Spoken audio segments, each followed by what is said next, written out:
అలాగే ఆదివారం రోజు ఎవరైనా సరే ఏ పని చేసినా కలిసి రావాలంటే బయటికి వెళ్ళేటప్పుడు బెల్లం ముక్క నోట్లో వేసుకొని వెళ్ళండి.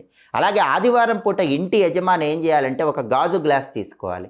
ఆ గాజు గ్లాసులో నీళ్లు పోసి దానిలో ఒక నిమ్మకాయ వేసి మీ ఇంటి మెయిన్ ఎంట్రన్స్కి కొంచెం పై భాగంలో ఆ గాజు గ్లాసును ఉంచాలి. అప్పుడు ఇంటి యజమాని చెప్పినట్టు ఇంట్లో వాళ్ళందరూ వింటారు. కుటుంబ సభ్యుల మధ్య అనుకూలత పెరుగుతుంది. కుటుంబ సభ్యుల మధ్య విభేదాభిప్రాయాలన్నీ తగ్గిపోతాయి.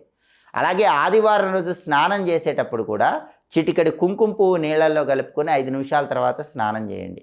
ఎర్రటి పుష్పాలు కొన్ని నీళ్ళల్లో కలుపుకొని 5 నిమిషాల తర్వాత స్నానం చేయండి. అలా స్నానం చేస్తే ఆదివారానికి అధిపతి అయినటువంటి సూర్యుడి అనుగ్రహం వల్ల అనుకున్న పనులు అనుకున్నట్లు దిగ్విజయంగా పూర్తి చేసుకోవచ్చు. కాబట్టి ఆదివారం రోజు ఏ పనులు చేయాలో ఆ పనులు చేయండి, ఏవి చేయకూడదో అవి చేయవాకండి. దానివల్ల అద్భుతమైన శుభ ఫలితాలు సిద్ధింపజేసుకోండి. సర్వే జనాః సుఖినో భవంతు.